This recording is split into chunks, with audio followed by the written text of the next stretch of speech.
Hey guys, this is Reverend Sean over at the Center Path, and today we're going to talk a little bit about Buddhism as a spiritual practice. And Buddhism as a spiritual practice, and we're going to just jump right into it. We already did the intro and stuff like that. So the Buddhism as a spiritual practice becomes more individualized and becomes more centered on you. Now this is the way the Buddhism started, right? The Buddha himself was looking for salvation from his own suffering. Later on, as he developed compassion, he saw that all animals suffer, that all beings that are sentient suffer. And we'll talk all about sentient beings later. That all things that suffer, and they suffer because they want to live comfortably into the next moment, and it's difficult. And if you just observe a little bit, you'll see how difficult it is for something like a rabbit to live into the next moment happily and with safety, or a bug, or a bird, or a dog, or a pigeon, or whatever. If we start to understand that, we start to really look at the world and be a part of that world and really absorb ourselves in our world. I mean, if we live in the city, we see many different animals as well. You may see raccoons at night, or foxes, or coyotes, or perhaps you even see possums and rats and squirrels and things like that. They have a hard life. There are people who have very hard lives. You see them, some of them are living out their lives as humans in the animal realm, or humans in the hungry ghost realm, or humans in the conflict realms, or maybe they're living in the hell realms themselves. And these are very literal things, and this is how we want to start seeing the world. We want to start using the Buddhist philosophy, right, and the Buddhist religious practices, and apply it to our daily lives. And that's where it becomes important. This is where the kind of rubber hits the road. This is where you actually get something out of it. When you start actually applying this to your own life. Okay, you start seeing yourself as part of the world, and the world is part of you. Your interdependence in those. So, as a spiritual process, we're looking at a little bit more individually. It's a little bit more internalized. The locus of control, we say, like where control comes from, is not from out there. It's not from books. This goes with the advice of the Kalamas. So if you've ever seen that one, look that one up. I'll maybe do a whole work on that, the advice to the Kalamas. That's a whole thing about what not to do when studying and practicing. It's very important to understand. And it's a cornerstone in a lot of Buddhist teachings, because Buddhism is experiential. Okay, Zen especially is extremely experiential. You have to drink the water. You have to taste it. You have to feel its weight. You cannot take by any means at all, like whether it's the guru or the writings or because you think you know. You have to know. And that's what Buddhism is really about. It's the process of knowing, the process of understanding in your life. And so when you're working at this kind of thing, spiritually that is, be open to trying all the stuff at the buffet. Now if you go to a Tibetan place, do the prostrations. They're important to do. If you go to a Thai place, do their prostrations. Do their offerings. Wake up early in the morning and wait for the monks to come by, or go to the temple and make the offerings with them.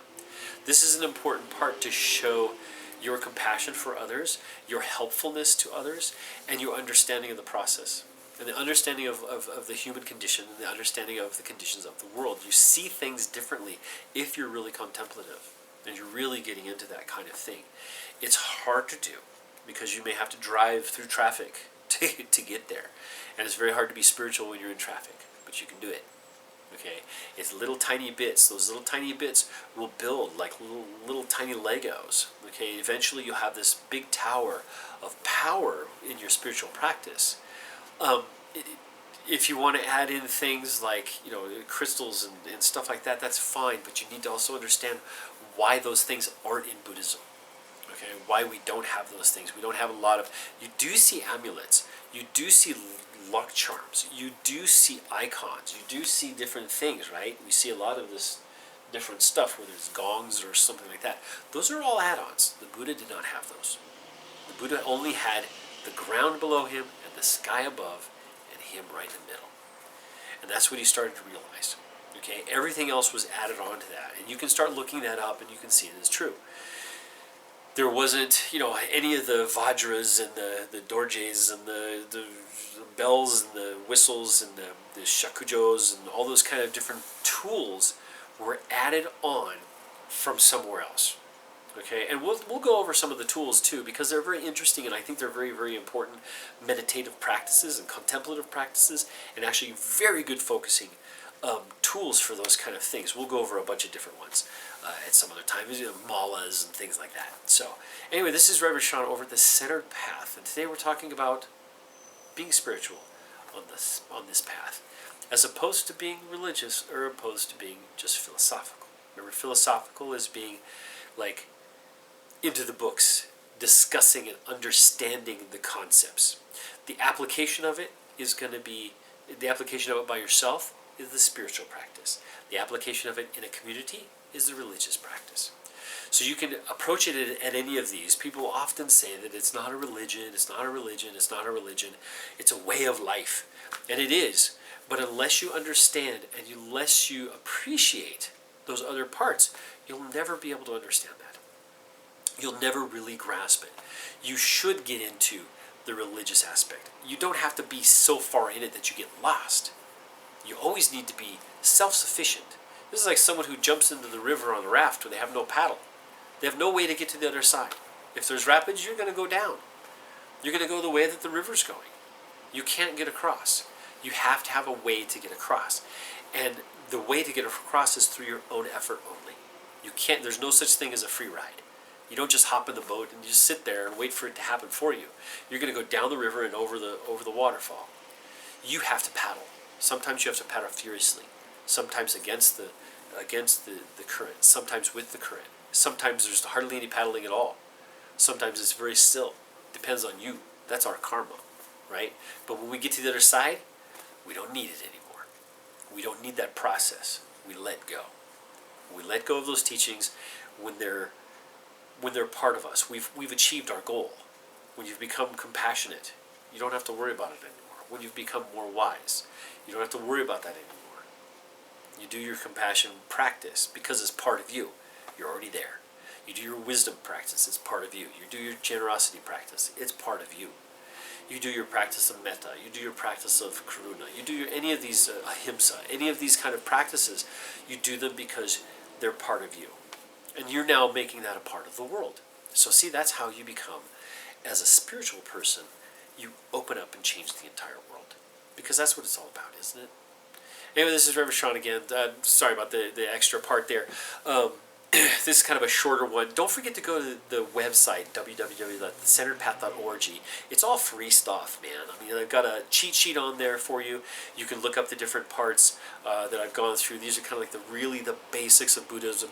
And this is to start to get you familiar with it so that you learn to ask the right questions. And the right questions come from you to you. And they may come to me and they may come to other people, but it's a good point to start to really look at these things and vet them out a little bit scientifically for yourself. Okay, because this is all about your work for you and not following. You know, this is a self-serve kind of thing. Buddhism is done by example, right? You do by convincing, not you convince, not convert, because people will change based on your example. You know, if you're having a good life, which I mean, I'm lucky enough to have because I've been practicing stuff. I see things totally differently because of this practice. Now, I don't do a lot of the prostrations. I do for this kind of thing. I mean, I do go to temples and I do the prostrations, the chanting, and the meditations and stuff. And I have my own meditation practice that I do, and I also help to teach people and I help to tutor them through this process. So basically, I'm kind of like either a cheerleader or I help row as you're going across this body of water to the other side. So when you've been there, you come back and you help others maybe. And that's where I guess I am. So go to the website, check that stuff out, print them out for yourself, and don't forget to follow the classes because I've done them in order and I'm still working on them. So I'm doing 3 parts here for this entire class because we're doing a section on the meditative process. We're doing sections on basics of Buddhism, and then like this one here is more of the philosophical and kind of like helping us to define our own practice. So take care of yourselves, take care of others, and be wise about that.